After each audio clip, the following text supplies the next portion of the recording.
Oh, I updated my camera recently and this is new. I didn't know it would actually look new. I thought it was just going to be like the behind the scenes stuff's new. Cool! Anyway, Shannon, you have a video to be doing. Hello everybody, welcome back to my channel and welcome to another video.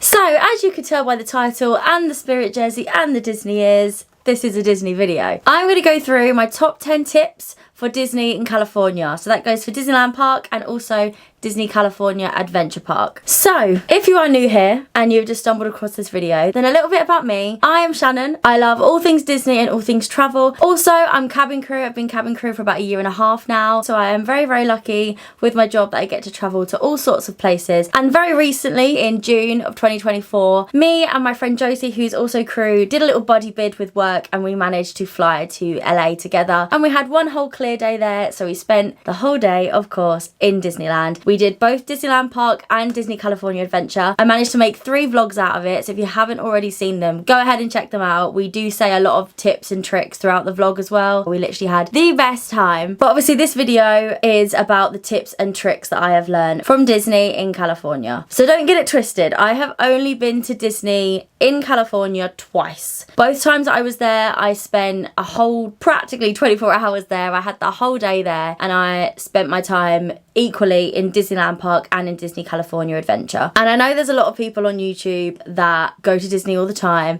and yes, they're your people for the real specifics. However, if you're a beginner, maybe you're going for the first time or you're going for the second time, then this is probably the video for you. I'm gonna go just slightly beyond the basics because there are so many videos and blog posts out there that give you tips and tricks that are almost a given. I'm talking about things like work out the best time of year you want to go, get to know the app, ride during show times because you'll probably end up queuing less, eat lunch when it's not typical lunch hour, get your tickets online, know your park hours, all sorts of things like that, which I think and I'm hoping you would have already researched that before coming to your more in detailed tips, if that's what you want to call it. And that is what this video is for. So you know your basics. This is just going a little bit further. Like I said, don't get it twisted. I am not your go-to person for all of the tiny details in Disneyland, but hopefully some of these tips are really going to help you. So without further ado, let's crack on. I've written them all down. These are my top 10 tips for the Disney parks in California. Tip number 1, use the lockers. That is kind of a mainstream one. So don't disappear from this video if you're like, oh, we've seen this one so many times, Shannon. There's more that's coming that's going to be more helpful, I promise. However, if you haven't ever considered a locker before, I would definitely consider it. I've never considered a locker before in any of the times I've gone to any of the Disney parks. I didn't use one in Shanghai. I've never used one in Paris. And the first time I went to Disneyland, I didn't use one either. However, this time when I went with Josie, we used one. So the lockers, if you're going into Disneyland Park, are about halfway down Main Street on your right hand side, and then the same when you're going into Disney California Adventure. As soon as you go in, they're like diagonally to your right of the park, and there's a big sign that says lockers. The lockers are $7 for a small one and $10 for a big one. You can get it for the whole day in that one park and you can come back as many times as you need. So you don't have to keep paying every time you open it. That would just be crazy, but it wouldn't surprise me with the way Disney's going at the minute, to be honest. But yeah, it's just a one-time payment. As you know, the Disney park days are long days. You do a lot of walking, and if you're carrying heavy bags, you're gonna get a backache. So do what you can, leave as much as you can in the lockers and then come back for it. You'll find as well with the temperature there, I don't know if this is more for me because when me and Josie were there, we were very jet lagged, and obviously when you're tired, you get colder, but towards the evening, the temperature changes so much. So I packed my jeans and my spirit jersey in a little tote bag and I left it in the locker. I would definitely recommend making the use of the lockers, bring in a spare change of clothes,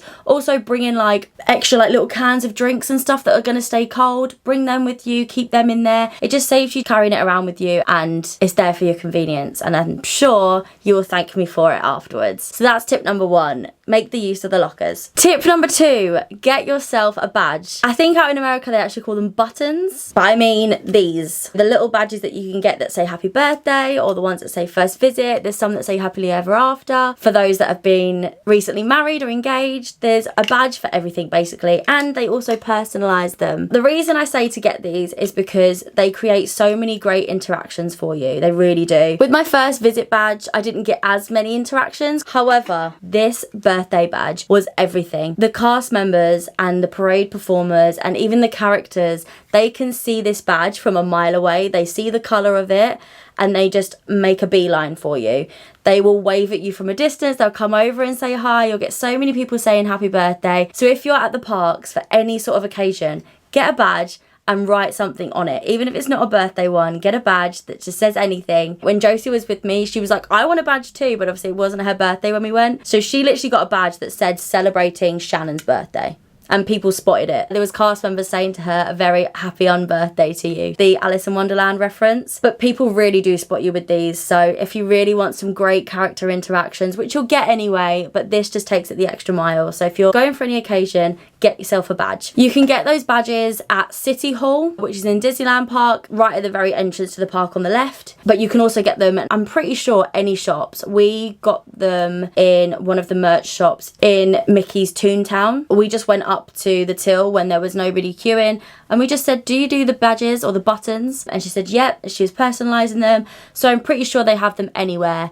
But if not, ask a cast member and I'm sure they'll point you in the right direction. Tip number 3. So this one's quite controversial because you'll find that a lot of people do the exact opposite to what I'm going to tell you. But from my experience from all the Disney parks I've been to, this next tip is do not rope drop the popular rides. And people will say, the only time you're going to ride one of the popular rides is at rope drop because the queues get too long. Everyone is thinking the exact same as you. Everyone is turning up and going, right, we're going Rise of Resistance, or we're going straight to Guardians of the Galaxy when we get into DCA. People are doing exactly the same, and you're going to get on less rides by doing it that way. And we made that mistake, so I can tell you this from experience. I would actually go as far to say to leave the popular rides until the end. Likelihood of you doing everything when you're at Disneyland is slim. Very, very slim. So don't go in thinking you're going to do everything because you'll only walk away disappointed. So have your priority list. This is what Josie made me do. She made me create a list of all the top things that I could not leave without doing. Anything else was a bonus, and that's how we worked it. So I would definitely recommend doing that. When it comes to rides, consider things like single rider queues, lightning lanes, Genie Plus, all that jazz. You could also leave it till right at the very last second before the park closes, because remember, you can literally get in at that very last minute. If the park's closing at 10, you can get in at 9:59 and they will stay open for you to ride that ride. Another thing with the rides, this one might be a given, but I would also say to consider the weather with your rides. So if you know there's a queue indoors and it looks like it's gonna rain, go and get in that one. Or you really want to go and do Grizzly Run, which is one of the water rides in DCA, you are going to get wet. I watched that ride, I didn't go on it, but I watched it and everyone was soaked through. So obviously you want to get that one done maybe early morning, even late morning into the early afternoon, because you need to dry off. So you don't really want to be doing that ride at, say, sunset, where you know the sun's going away and you're going to have a harder time to dry yourself off after that ride, and then you're probably likely to be very uncomfortable for the rest of the evening. There's a lot of things there to consider with the rides, but to break it down for you, popular rides, don't rope drop them. Leave the popular rides till the end if you can. Consider lightning lanes, consider Genie Plus, consider single rider queues. That was like 5 tips in one, so I apologise for my rambling. But anyway, that was tip number 3. Tip number 4, we're staying on the ride theme. This one is purely about Rise of the Resistance. So the mistake that we made was that we rope dropped Rise of the Resistance.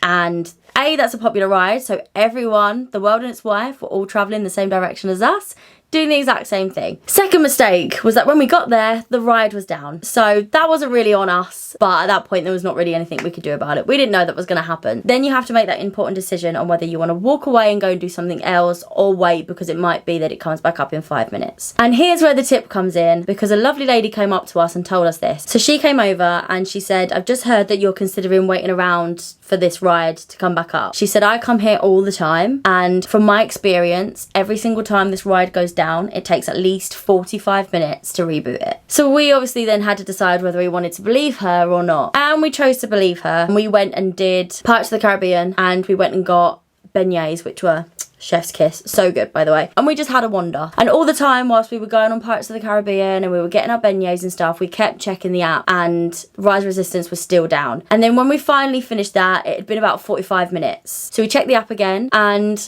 Rise of Resistance was open. So we practically ran there, and it turns out that obviously that lady was right. So here's me passing on the information to you. Rise of Resistance, first of all, don't rope drop it, and second of all, if it's down, it will take at least 45 minutes to get back in motion. So go and spend your 45 minutes doing something else and not wasting your time. From the minute we got in the queue to leaving the ride, it was a total of 60 minutes. That's a whole hour, which is what it said it would be. But that was by the time we got off the ride. You know, when you have a pre-show and you go into one room, then you go into the next room, and all of that starts from about 20 minutes in. So we only queued about 40 minutes before the first interaction happened, and then we were on the ride. So that's another little tip. But yeah, that's Rise of Resistance as a whole tip there. There's a few little bits to know about Rise of Resistance. But the main thing is that you've got to go and do it. It is the best ride. I went 2 months ago and I haven't stopped thinking about this ride. It is insane. I loved every single second of it, and honestly, I would queue 2 hours for that. I don't think there's any rides actually that I would queue 2 hours for, but I would queue 2 hours for Rise of Resistance. Tip 5. This is actually more of a recommendation than a tip, and this recommendation is about Cars Land in DCA. So if you've seen the movie Cars, then you will know about Route 66. The road that is the whole set for the Cars movies is in DCA, and it is beautiful daytime and nighttime. But what they do is every day at sunset they do a little light up, and they put music on, and the whole street lights up from the very front all the way to the back, and it's just so pretty to watch. I would definitely make sure to be there for that because it was really pretty to see. It happens every single day just after sunset, so check your weather app as to when the sunset is, but also ask a cast member. They might know that it's happening at a slightly different time that day, so check with them. But I definitely recommend watching it. It was really good to see. Okay, we're halfway. I hope I'm not rambling too much. Tip number 6, watch the parade from the very, very start. And that's more about where you go rather than when you go. So when I'm at any Disney park and there's a parade on, I will always go to the location of where that parade starts. So it will always come from one side of the park and it will go all the way to the other end of the park. If there's 2 that day and you've seen one go in a certain direction, you know the other one's going to come back from that direction. However, ask a cast member where the parade comes from and where it ends, because you want to be where it starts. People will know that the parade starts at 4. They will sit anywhere. So if they're sat towards the end of the parade for them is not necessarily going to start at 4. It's going to start 20 past 4 by the time the parade's got to them. Does that make sense? So to maximise your time, you want to go to the very, very start of the parade. You'll also find that all the cast members and all the performers have a lot more energy at this point, which is great. And then that way, once you've seen the parade at bang on 4 o'clock, because you're at the very start, they've all gone past you, everyone else is still watching the parade apart from the people in your area. What you can do is find a great escape route and go to the nearest ride, because then that ride queue is going to be less because a lot of people are watching the parade, and you've killed 2 birds, 1 stone. So the last time that we went, we watched the Better Together parade at DCA, which was fantastic. Loved every single second of it, and we watched it just by Pixar Pier, but we sat just by the Little Mermaid ride, which was fairly close to the beginning. We couldn't get any closer than that because there wasn't any decent spots, but we sat right opposite where there was reserved seating, so we knew we were going to be in a good spot anyway. That's why it's reserved seating, so if you're anywhere near that, you know you've picked a good one. But what we did was watch the parade from there, and then we literally just turned back on ourselves and fought through the crowd a little bit, because obviously there's a lot of people in one section now because there's a parade going on. But we literally turned around on ourselves and then hopped in the queue quickly for Little Mermaid, and we waited maybe about 5 minutes. It was so quick, worked out perfectly, and we would definitely do it again. So your spot for the parade, ask a cast member what they would do, look for the reserved seating area, but also pick a spot towards the very start of the parade. You will not regret it. Tip number 7, I'm going to need to read off of my phone a little bit here because this is it's a busy one. This tip is about show times and shows in general actually. So the first little point I've put in here is check the app for show times, closures, and which show is on. Your show times will always be in your Disneyland app, so make sure you're checking that. There also might be 2 of the same show that day, and I would always recommend seeing the second one because it usually works out that a lot of people go to the first showing, so if you're going to the second showing, it's more likely to be less busy than the first one. They also have multiple different fireworks shows, so at the minute in DCA, I believe it's just World of Colour 1 that they've got going on, which is the water and lights and everything that picks up here, which is beautiful. So I think that's the only one going on, which their evening show in DCA. However, in Disneyland Park, a lot of the time they have 2 different ones going on, sometimes even 3. So they will have a firework and projection show at the castle. They will also have Fantasmic going on sometimes, and then they also have a firework and projection show in Galaxy's Edge. And depending on what day you go will depend on which fireworks show you're getting. When I went went the first time, I got Wondrous Journeys at the castle, and then that was on just before Fantasmic was on, so I managed to just walk over to Fantasmic and get a decent spot for that. But I know some days they don't have the castle one on, but they have the Star Wars one on. So double check and make sure you plan, because if you're going for like a week or so and you want to see them all, you're gonna have to make sure you've picked specific days to go and see them, because they're not always showing on the same days. My next little pointer into this is virtual queues. They exist, by the way. I was unaware. I am a Disneyland Paris girly. They don't do virtual queues over there, as to my knowledge anyway. They might do now because I've not been in a little while, but they don't really do virtual queues over there. However, in America, they love a virtual queue. That's Walt Disney World and California. They love a virtual queue. And at the minute, they're doing a virtual queue for World of Colour. I was unaware of this information. We were fine, but we had a last minute panic. So the virtual queue will always come up on your Disneyland app. So for World of Colour specifically, the virtual queue opens at 12 o'clock every day. And as long as you've had access to one of the parks with a valid ticket before 12 o'clock, so noon that day, then you can join the virtual queue. So that's step one. It will then assign you to either the blue section or the yellow section. Yellow, why did I say that so Essex? Sorry. Yellow section. It will tell you on your app which section you've been assigned to, and then you can get there 45 minutes before the show starts and watch it in your designated area. Say I am World of Colour and you're looking at me right now, okay? I'm World of Colour. As you're walking down to where Pixar Pier is and all the water is, that's where the show is. And you've obviously got all those different levels and the little mini roundabout in the middle where you just take loads of little pictures, and it's all very cute there. I think it's called like Paradise Bay or something. All of the reserved seating is in the middle, and then you have the yellow and blue sections on the outside. So the bridge to Pixar Pier, that's also included in the blue section. So that's all on that side, and the yellow is all on the other side. And then I believe if you haven't joined the virtual queue, you're now on standby and you have to risk where you sit or stand. And that's what we ended up being, which was very scary stuff because I didn't know anything about the virtual queue. So now you won't make the same mistake I did. And standby basically means that you're sat or stood anywhere behind any of those sections, or you can go and ask a cast member where to stand and they will help you, or you get really lucky and they just let you through. So when we went last time, obviously it was just the two of us, and so we were a much smaller party, and we went up to the lady and said, you know, we didn't realise we had to become part of a virtual queue. We had no idea. Where can we go? And she was like, just the two of you? And we said yes. So she let us through, and I think we ended up standing in the yellow section. We got a very, very good spot. We were in the splash zone, but we got a very good spot. That first row where it says wet, and the second row where it doesn't say wet, ignore that because you will still get wet. If you're anywhere near the front, you're going to get wet. But yeah, we did get very lucky in that sense. If you were in a bigger party, they would say like 6 or more of you, it probably might be a little bit trickier. It depends how nice the cast member's feeling, I guess. But yeah, that's why you don't take the risk and you join the virtual queue.